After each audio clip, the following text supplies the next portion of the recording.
Ito naman, nakapatong mismo sa bike lane.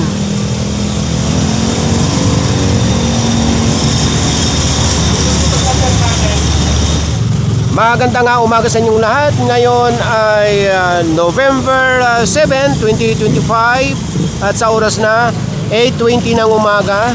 Nandito ngayon ang Special Operations Group ng MMDA dito sa may Kalayaan na sakop ng Quezon City. Pagka diniretso ito, palabas ng Viluna. Ito, sa ano yata ito? Sa barangay. Service ng barangay. Ito, natikita na.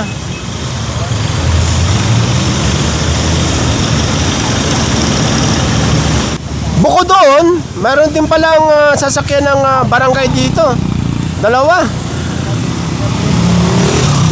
O ito, may ticket na rin.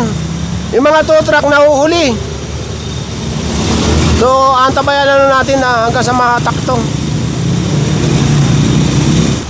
O, andito na yung taga barangay po ba? Sir, pasensya na po yan kasi papatay kami. Natikitan na. Hindi na mahatak. Ay, gano'n. Oo. Andito na kasi kayo. Yung isa wala na rin doon, natanggal na. So mga papasadahan ngayon, yung mga alternate routes saka yung mga mabuhay lane. Ang ganda tignan, no, yung mga awareness sa clearing operation. Tingnan mo, gipit yung slot parking, pero inayos nila yung papark. Wag lang maharangan yung bangketa.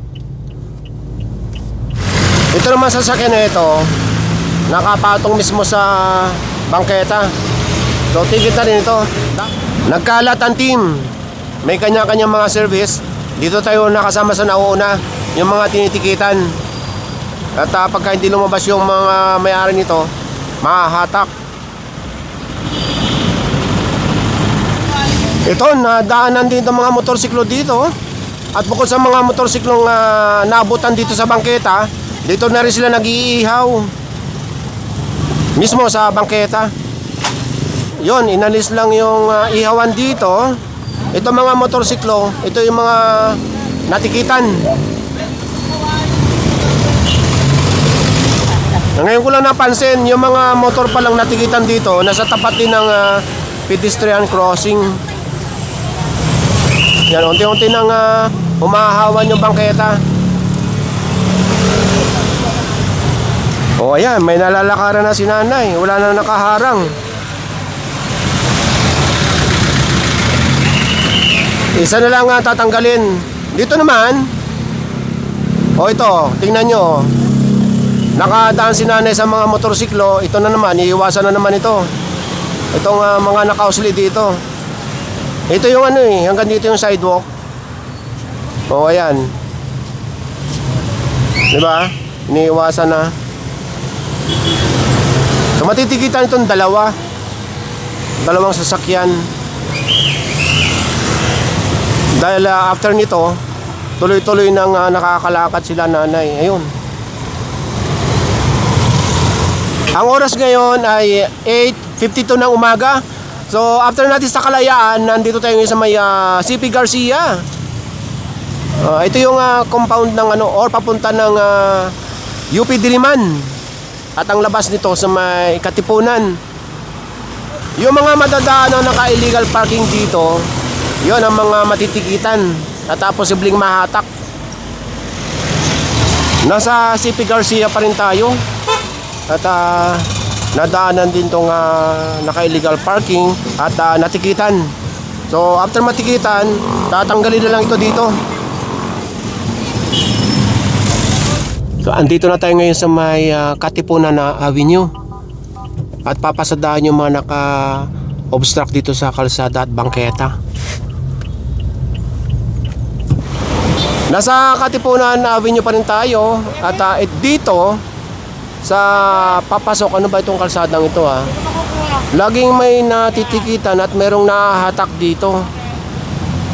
Dahil ito ay fire hydrant, napalibutan nila. Ito natikitan.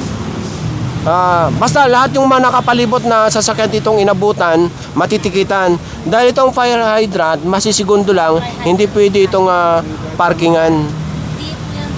Pwede itong parkingan dapat 4 meters ang layo or circumference magmula dito sa may fire hydrant. So nag-U-turn. Nasa Kalayaan pa rin tayo. Kalayaan, Katipunan. Nag-U-turn. Dito sa may harap ng Miriam College. Going north tayo ngayon. Nasa Katipunan Avenue pa rin tayo at nasa tapat tayo nitong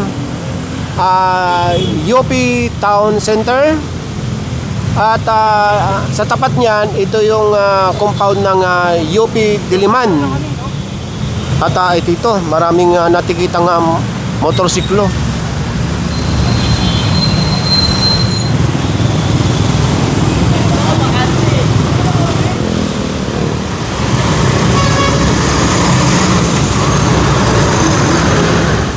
So after natin sa Katipunan, tuloy-tuloy ang clearing operation papunta ng Luzon Avenue. At ngayon nagkukross tayo dito sa may Commonwealth Avenue. Ayan, ang papunta ng Fairview.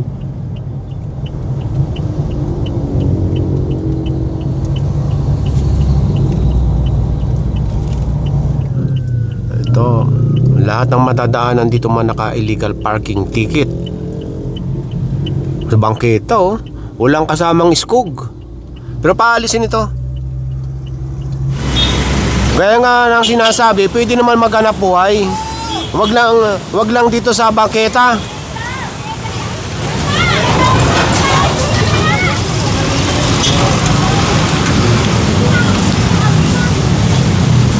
Fresh na fresh yung grapes ni ate. Ayan, tingnan nyo, ang ganda tingnan. Meron na nga nalalakaran. Dapat ganito. Ayan, itinabi na. Dapat ganito.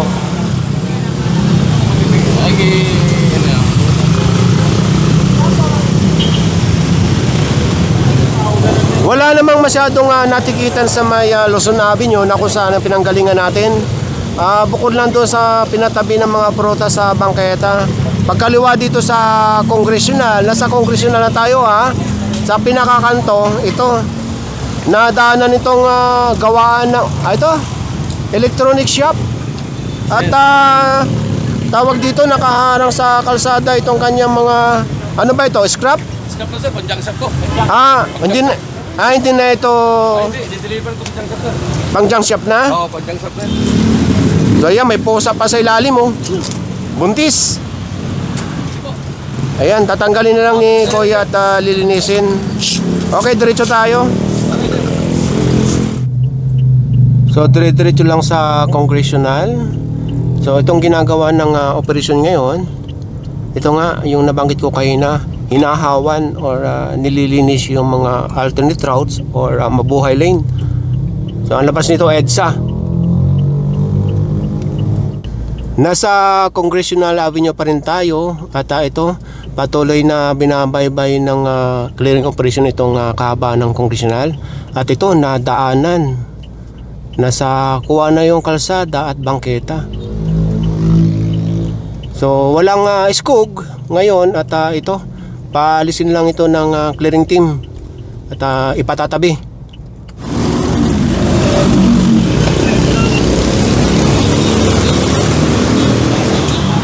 So ayan, pasamantala doon muna sila magtinda at malilim pa hindi na nila kailangan ng umbrella.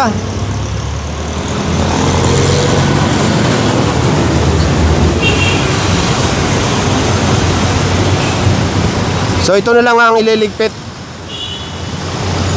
So okay, tara.